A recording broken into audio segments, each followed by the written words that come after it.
the day has begun. At sunset, we say it is evening now. Soon it will be night. At the end of the day, it becomes dark and it is night. It means that we divide the day into two parts, day and night. Our Earth rotates around its axis at a certain speed. Similarly, it also revolves around the Sun. The Sun has its own light. We receive light from the Sun.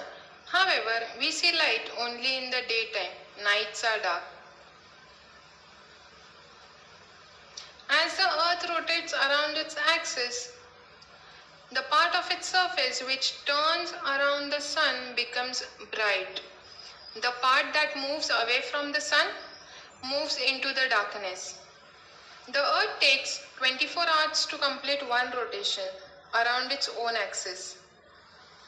24 hours are approximately divided into 12 hours of daytime and 12 hours of night. A period of daytime and the following night together makes a day. 7 days from Monday to Sunday makes 1 week. 2 weeks make a fortnight. 4 weeks make a month. 12 months make a year. In this manner, we reckon time in bigger and bigger units. Unilinear division of time. 1 year is followed by another, and when 100 years go by, a century is completed. When 10 centuries, that is 1000 years are gone, a millennium is completed. Such a method of dividing time is known as a unilinear division of time. Common Era or Christian Era. In unilinear division of time, years that follow one after the other are arranged in serial order. In history book also, a chain of events that follow one after the other is presented in a linear and serial manner. For this, we usually refer to Common Era, also written in short as CE or AD. CE, that is Christian Era or Common Era. AD, that is Anno Domini, which means in the year of our Lord. The calendar that we use today is based on Christian Era, now called the Common Era. This era began in the memory of Jesus Christ. The first year of this era is written when it began. It is shown with the number 1. The year after that are indicated by the next numbers in serial order. The first 100 years, that is the first century of this era, is written as 1 to 100 CE or 1 to 100 AD.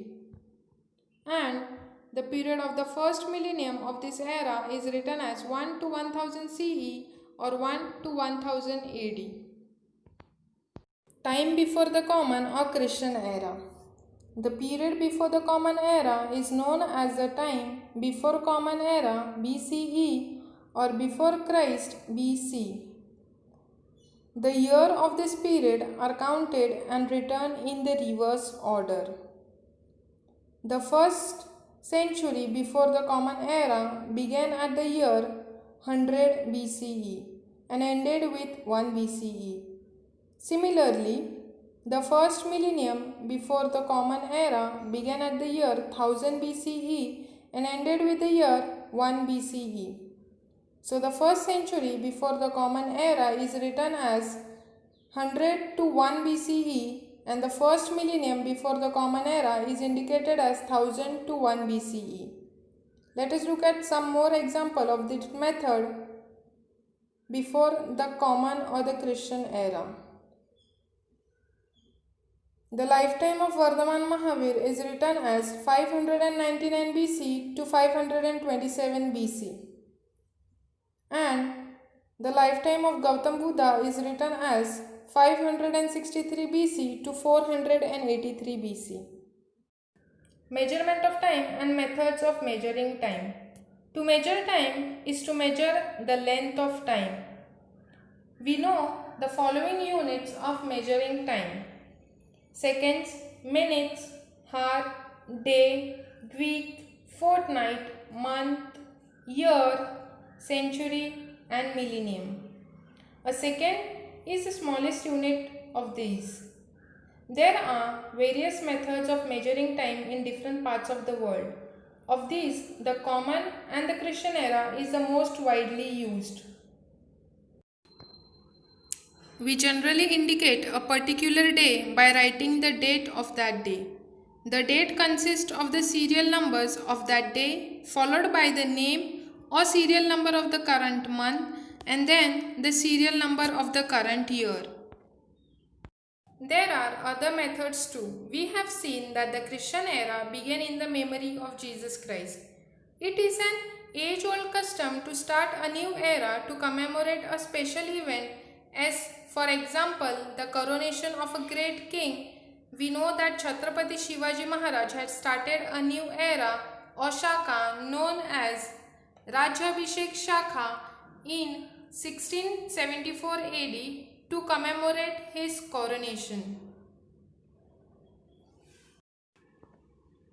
Shalivahan Shaka and Vikram Samvat are two eras that are used in India. The founder of Islam, Prophet Muhammad, migrated from Mecca to Medina. The Hijri era was started to commemorate this event. The Parsi community in India uses the Shahenshahi era. I hope you all have understood part 1 of chapter 2. Thank you.